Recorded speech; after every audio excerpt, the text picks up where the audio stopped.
বাংলাদেশের সোনার বাজারে গত কয়েক মাসে যা ঘটেছে তা এক কথায় অবিশ্বাস্য। সোনার বাজার কখনো ছুটছে পাগলা ঘোড়ার মতো, কখনো কমছে, তবে কমছে কচ্ছপের গতিতে। কখনো একদিনেই ভরিতে বাড়ছে 16,000 টাকারও বেশি, আবার কয়েকদিনের ব্যবধানে কমে যাচ্ছে হাজার হাজার টাকা। কিছুদিন আগেও সোনার দাম ছুটছিল 3 লাখ টাকার দিকে, কিন্তু এখন সেই দাম নেমে এসেছে 2,65,000 টাকার কাছাকাছি। প্রশ্ন হচ্ছে, সোনার বাজারে এত বড় অস্থিরতা কেন? আজকের ভিডিওতে আমরা বিশ্লেষণ করে দেখব জানুয়ারি থেকে মার্চ পর্যন্ত দেশের সোনার বাজারের উত্থান পতনের পূর্ণ চিত্র। প্রথমেই চলুন জেনে নেই জানুয়ারি মাসে সোনার বাজারে কিভাবে অস্থিরতা শুরু তা নিয়ে। 2026 সালের জানুয়ারি মাসে দেশের সোনার বাজার ছিল অত্যন্ত অস্থির। বাজুস ওই মাসে 20 বার দাম সমন্বয় করেছে। এর মধ্যে 14 বার দাম বেড়েছে, 6 বার কমেছে। এর মাঝে আগের সব রেকর্ড ভেঙে নতুন রেকর্ড হয় 29 জানুয়ারি।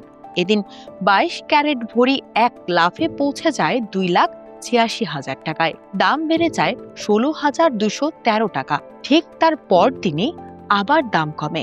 30 জানুয়ারি 14,638 টাকা কমে সোনার ভরি মূল্য হয় 2,71,363 টাকা। 31 জানুয়ারি সকালে 15,746 টাকা কমে ভরি 2,55,616 টাকা। 31 জানুয়ারি রাতে 4,082 টাকা বেড়ে 2,59,699 টাকা। ফেব্রুয়ারি মাসেও সোনার বাজার ততটা অস্থির ছিল না, যা দেখা যায় জানুয়ারি মাসের দিকে। মাসের শুরুতে দফায় দফায় দাম কমানো হয়েছে, এরপর আবার ওঠানামা শুরু। চলুন জেনে নেই সেটা কিভাবে হয়। 1 ফেব্রুয়ারি 1,925 টাকা কমে ভরি 2,57,774 টাকা। 3 ফেব্রুয়ারি সকালে 5,424 টাকা বেড়ে 2,51,184 টাকা। 3 ফেব্রুয়ারি বিকেলে 10,906 টাকা বেড়ে 2,62,090 টাকা। 6 ফেব্রুয়ারি রাতে 7,640 টাকা কমে সোনার ভরি হয় 2,54,450 টাকায়। 7 ফেব্রুয়ারি সকালে 7,640 টাকা বৃদ্ধি পেয়ে উঠেছিল 2,62,090 টাকায়। 7 ফেব্রুয়ারি বিকেলে 3,266 টাকা কমিয়ে ভরি 2,58,824 টাকা হয়। 9 ফেব্রুয়ারি 2,216 টাকা বৃদ্ধি পেয়ে ভরি 2,61,040 টাকা। 17 ফেব্রুয়ারি 2,216 টাকা কমে ভরি 2,58,824 টাকা। 18 ফেব্রুয়ারি আরও 3,266 টাকা কমে ভরি 2,55,558 টাকা। 21 ফেব্রুয়ারি 3,266 টাকা বৃদ্ধি পেয়ে ভরি 2,58,824। 23 ফেব্রুয়ারি 2,216 টাকা বৃদ্ধি পেয়ে ভরি 2,61,040। 28 ফেব্রুয়ারি সকালে 4,374 টাকা বৃদ্ধি পেয়ে ভরি 2,65,414। 28 ফেব্রুয়ারি রাতে 3,266 টাকা বৃদ্ধি পেয়ে ভরি 2,68,680 টাকা। 2 মার্চ 5,424 টাকা বৃদ্ধি পেয়ে ভরি 2,74,104 টাকা। 3 মার্চ 3,324 টাকা বৃদ্ধি পেয়ে ভরি 2,77,428 টাকা। 4 মার্চ 9,214 টাকা কমে ভরি 2,68,214 টাকায়।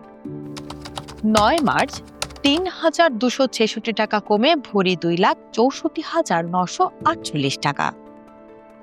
বাজুসের তথ্য বিশ্লেষণে দেখা যায় 2026 সালের প্রথম মাস জানুয়ারি ছিল দেশের সোনার বাজারের জন্য অস্থির মাস।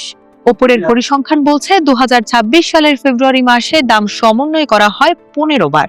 এর মধ্যে 8 বার বেড়েছে এবং 7 বার কমেছে। আর চলতি মার্চ মাসে মাত্র কয়েক দিনের মধ্যেই 5 দফা দাম পরিবর্তন হয়েছে। এই পরিসংখ্যান বোঝাচ্ছে সোনার বাজার বর্তমানে অত্যন্ত অস্থির।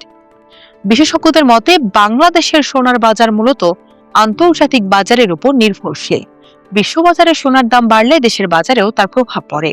সম্প্রতি বিশ্ব রাজনীতির অস্থিরতা, বিশেষ করে মধ্যপ্রাচ্যের উত্তেজনা সোনার দামে বড় প্রভাব ফেলেছে। যখন বিশ্বে যুদ্ধ বা অর্থনৈতিক অনিশ্চয়তা বাড়ে, তখন বিনিয়োগকারীরা নিরাপদ সম্পদ হিসেবে সোনার দিকে ঝুঁকে পড়ে। ফলে আন্তর্জাতিক বাজারে সোনার দাম দ্রুত বাড়তে শুরু করে। সেই প্রভাব বাংলাদেশের বাজারেও পড়ে। আর সেই সব মিলিয়ে গত 2 মাসে বাংলাদেশের সোনার বাজারে দেখা গেছে অভূতপূর্ব অস্থিরতা। কখনো কয়েক দিনের মধ্যে দাম বেড়েছে হাজার হাজার টাকা, আবার হঠাৎ করেই বড় পতন হয়েছে। এখন সবচেয়ে বড় প্রশ্ন হলো, সোনার দাম কি আবার 3 লাখ টাকার দিকে ছুটবে, নাকি আন্তর্জাতিক বাজারে পতন অব্যাহত থাকলে বাংলাদেশে আরো কমবে? বিশ্ব অর্থনীতি, ডলারের বাজার ও ভূরাজনৈতিক পরিস্থিতির উপরই এখন অনেকটা নির্ভর করছে সোনার ভবিষ্যৎ।